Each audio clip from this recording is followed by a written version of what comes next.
Bumi ini sangat luas, terdiri dari daratan dan lautan yang membentang tak terkira. Pastinya masih ada di sana tempat-tempat yang masih misterius dan bahkan belum pernah terpecahkan tentang keberadaannya. Di video kali ini kita akan bahas tempat-tempat tersebut berdasarkan apa yang ada di dalam Al-Quran. Untuk itu, di video kali ini kita akan membahas tentang 5 tempat misterius dalam Al-Quran yang belum ditemukan. Bismillahirrahmanirrahim.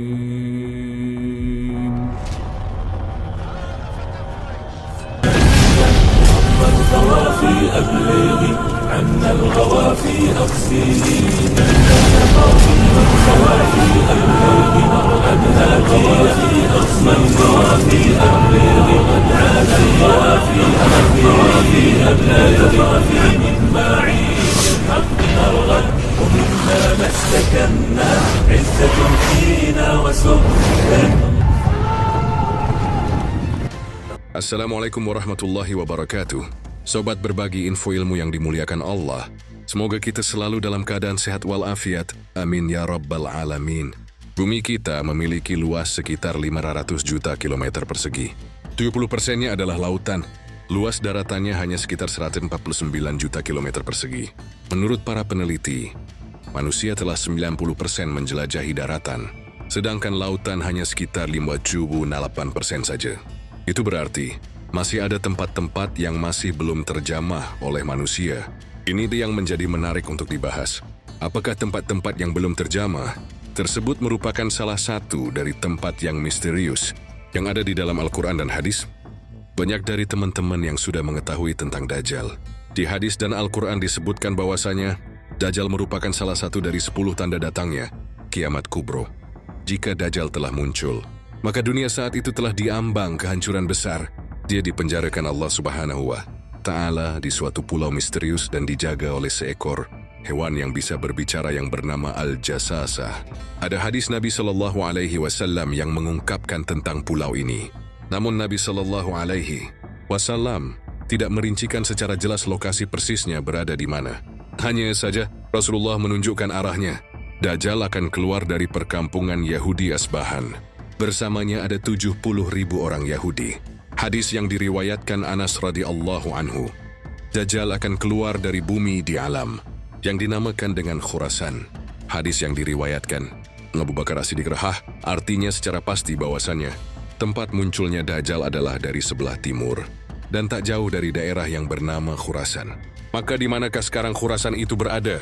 Kalau sekarang Khurasan itu terletak di negara Iran sebelah timur. Sekarang nama Khurasan dijadikan sebuah nama provinsi di sana.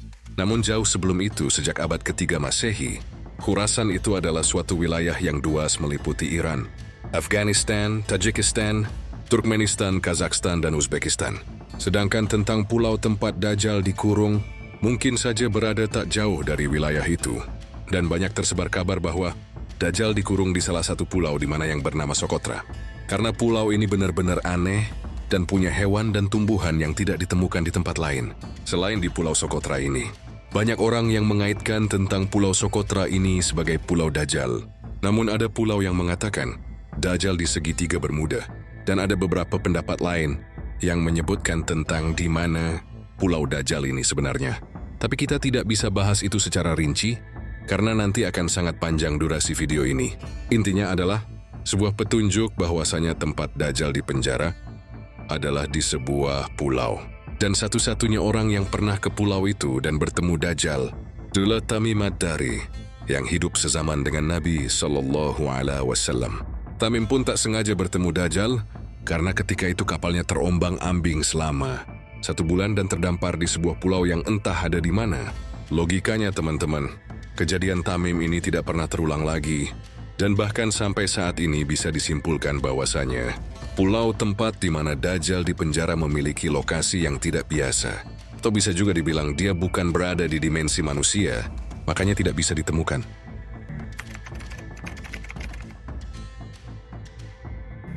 Teman-temanku seiman, Ainul Hayat merupakan sebuah telaga atau sebuah tempat yang memiliki mata air yang kalau airnya diminum, maka orang itu tidak akan mati sampai hari kiamat, kecuali dia memohon kepada Allah Subhanahu wa Ta'ala untuk dimatikan. Kisah tentang tempat Ainul Hayat ini berhubungan erat dengan dua teman. Tokoh besar, yaitu Raja Zulkarnain, dan penasihatnya yaitu Nabiullah Khidir alaihissalam. Ada sebuah riwayat dari As-Salabi dari Imam Ali. Suatu hari Raja Zulkarnain bertanya kepada malaikat tentang bagaimana ibadahnya. Malaikat kepada Allah Sang Pencipta.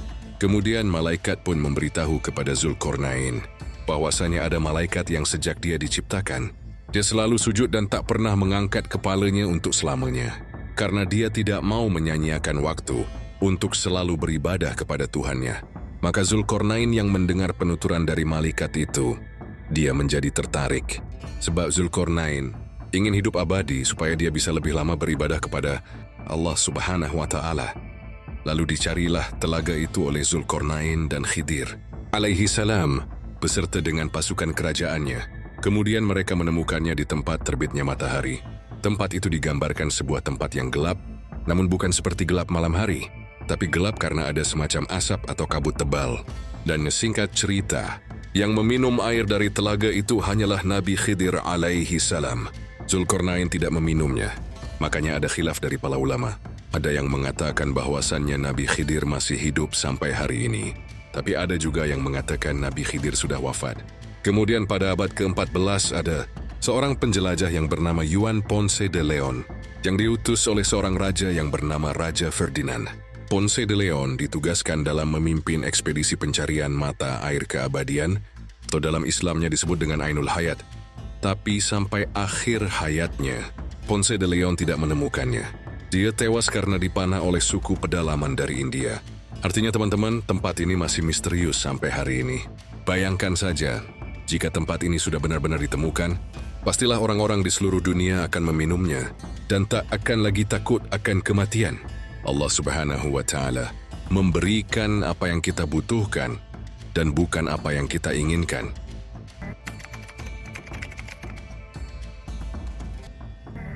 Sobat berbagi info ilmu yang dimuliakan Allah, tembok ini ternukil di dalam Al-Quran Surat Al-Kahfi dan beberapa hadis sahih. Demi singkatnya, tembok besi yang dibuat oleh Raja Zulkarnain ini berfungsi untuk mengurung dua kabilah perusak yaitu Yajuj dan Majuj. Tembok ini akan runtuh ketika dunia diambang kiamat dan kaum yang di dalamnya akan melakukan pengerusakan di seluruh dunia. Jumlah kaum ini sangat banyak. Diriwayatkan kalau ada satu manusia, berarti jumlah Yajuj dan Majujnya ada 999. Menurut survei pada tahun 2021, penduduk bumi ada 7,8 miliar. Artinya jumlah Yajuj dan Majujnya adalah 7,8 miliar. Dikali dengan 9 lain, pastinya itu jumlah yang luar biasa banyak, yaitu tempat bertemunya arus sungai dan laut.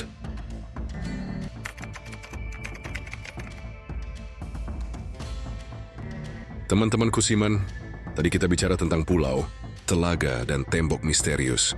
Kali ini tempat yang misterius adalah sebuah gunung. Kisahnya pernah disabdakan Nabi Shallallahu Alaihi Wasallam ketika sahabat beliau yang bernama Abdullah bin Salam tengah bertanya kepada Nabi Shallallahu Alaihi Wasallam, "Ya Rasulullah, dengan apa bumi ini bisa tenang?" Nabi Shallallahu Alaihi Wasallam bersabda, "Dengan beberapa gunung." Kemudian Abdullah ibn Salam melanjutkan bertanya, "Lalu dengan apa gunung-gunung itu dikokohkan?" Nabi Shallallahu Alaihi Wasallam bersabda, "Dengan gunung Qaf yang terbuat dari batu zamrud hijau dan birunya langit."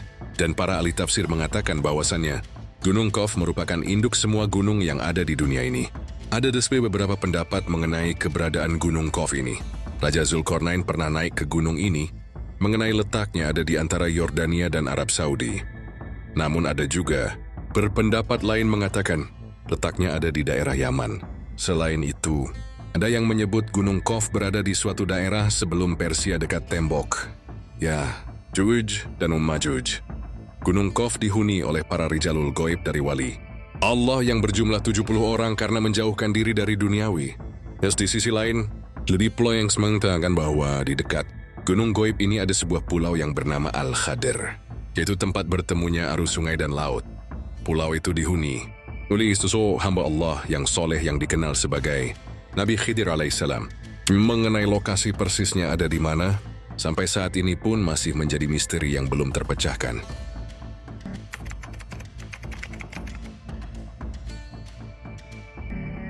Kalau dinilai dari sisi kekayaan, mungkin sultan-sultan dari Indonesia tidak ada apa-apanya jika dibandingkan dengan Raja Sulaiman.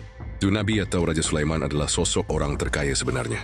Dia berkata, "Ya Tuhanku, ampunilah aku dan anugerahkanlah kepada aku kerajaan yang tidak dimiliki oleh siapapun setelahku.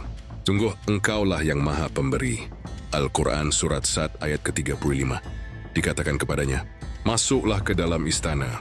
Maka, tatkala dia melihat lantai istana itu, dikiranya kolam air yang besar dan disingkatkannya kedua betisnya, berkatlah Sulaiman, "Sesungguhnya ia adalah istana licin terbuat dari kaca." Berkatlah Balkis, "Ya Tuhanku, sesungguhnya aku telah berbuat zalim terhadap diriku, dan aku berserah diri bersama Sulaiman kepada Allah, Tuhan semesta alam." Al-Quran Surat An-Naml ayat ke-44. Saking luar biasanya bentuk dari istana ini, sampai-sampai ternukil di dalam Al-Quran. Menurut beberapa para ahli sejarah, istana Mega Sulaiman dibangun oleh manusia dan bangsa jin. Makanya istana dari Nabi Sulaiman ini istimewa. Tidak bisa jika dibandingkan dengan bangunan-bangunan modern seperti sekarang ini. Istana Nabi Sulaiman disebut dengan Solomon Temple atau Kuil Sulaiman. Hal ini sesuai dengan literatur bangsa Yahudi. Istana Nabi Sulaiman alaihissalam sekarang sudah tidak ada lagi alias sudah runtuh.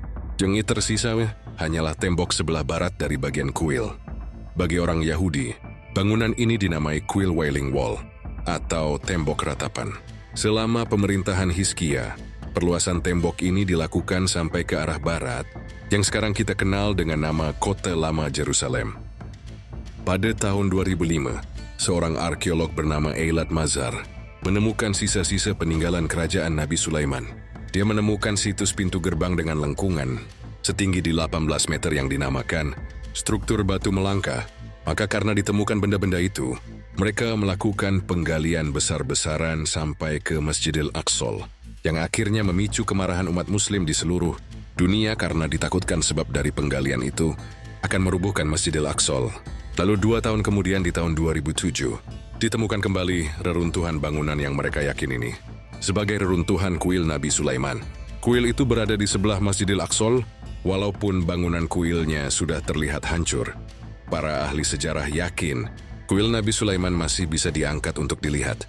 Dan di lokasi yang sama, ditemukan beberapa peninggalan-peninggalan seperti keramik dan perabotan yang terkubur selama ribuan tahun. Menurut mereka, penemuan ini dianggap penting untuk mengetahui peradaban dan kemajuan yang telah dicapai manusia di masa Nabi Sulaiman dan Nabi Daud. Kuil atau istana Nabi Sulaiman ini, teman-teman, merupakan lambang dan simbol kekuatan serta sebagai bentuk pengakuan atas bangsa Yahudi kepada dunia, sehingga sangat berguna bagi kaum Yahudi. Ya, pada intinya, mereka mau mencari kuil Sulaiman dengan cara menghancurkan Masjidil Aqsa, yang merupakan salah satu tempat yang dimuliakan Nabi kita. Wallahu a'lam bishawab. Jadi itulah kisah tentang 5 tempat misterius dalam Al-Quran yang belum ditemukan. Semoga kisah ini bermanfaat. Lebih dan kurangnya mohon dimaafkan yang benar. Datangnya dari Allah Subhanahu wa Ta'ala. Hilaf atau keliru itu datangnya dari saya pribadi sebagai manusia biasa. Sampai ketemu di kisah-kisah seru yang penuh makna selanjutnya.